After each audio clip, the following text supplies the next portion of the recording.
Bom dia, queridos, graça e paz do Senhor, amém? Vamos começar esse dia de quinta-feira juntos. Hoje pensando um pouquinho no Salmo 25, versículo 14, onde a palavra de Deus diz assim: a intimidade do Senhor é para os que o temem, aos quais ele dará a conhecer a sua aliança. Intimidade é uma palavra forte, né, quando se refere a Deus.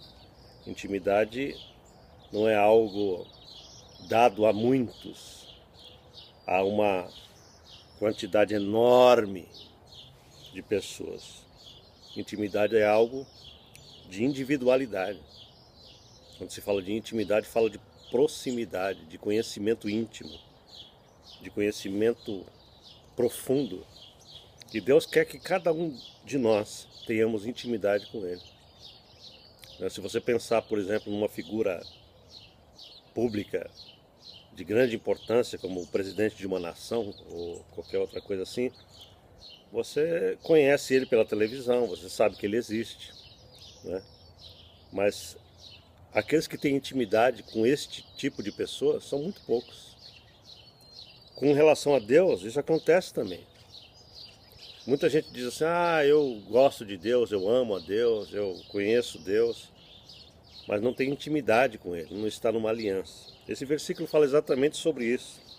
Ele diz assim: a intimidade do Senhor é para os que o temem, aos quais Ele fará conhecer a sua aliança.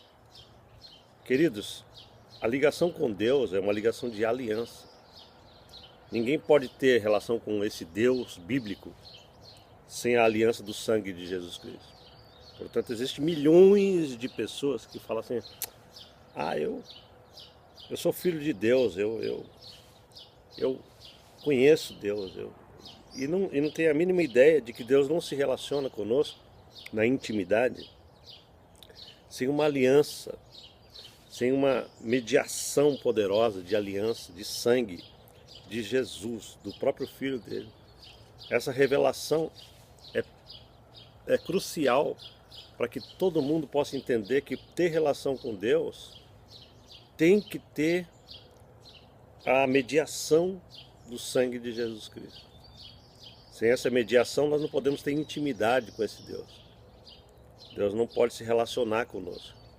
Mas o sangue de Jesus nos coloca em condições de sermos filhos amados, de termos proximidade, de nos achegarmos com confiança diante do trono da graça, de estarmos na posição de amados e não de rejeitados, de aceitos e não de condenados.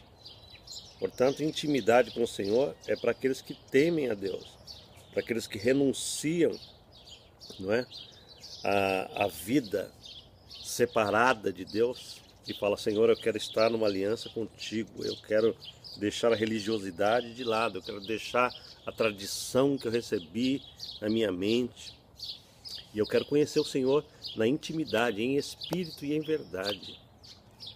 É assim que Deus espera que eu e você tenhamos uma ligação íntima com Ele, uma ligação de proximidade, de amor, que é marcada pela graça de Deus. É a graça de Deus que nos leva para Ele. Portanto, Deus está chamando você para intimidade, não para uma relação casual com Ele, não para uma relação genérica com Ele, como a maioria das pessoas diz que tem relação com Deus. Não. Quem tem relação com Deus tem relação íntima, profunda, espiritual, verdadeira. Vamos orar juntos? Pai, essa é a vontade do Senhor para a nossa vida, que nós tenhamos proximidade mesmo, intimidade com o Senhor. Esse versículo diz exatamente isso, que a intimidade do Senhor é para aqueles que temem a Ti e que andam em aliança contigo e que entendem que somente pelo sangue de Jesus é que isso é possível. Abençoa os meus irmãos e irmãs que estão ouvindo essa mensagem hoje, para que eles vivifiquem essa realidade em suas vidas. Se eles já têm essa aliança contigo, que eles tornem essa aliança mais profunda na consciência e no coração. Essa é a minha oração hoje. E aqueles que ainda não têm essa aliança, que eles possam se arrepender hoje, buscar a Ti em secreto, num quarto, num lugar e falar: Deus, eu preciso fazer uma oração a Ti. Eu preciso orar e pedir que o Senhor entre na minha vida, que o Senhor seja íntimo do meu coração, que seja assim para a Tua glória, em nome de Jesus. Amém. Amém, queridos? Deus abençoe essa quinta-feira na sua vida, em nome de Jesus. Amém.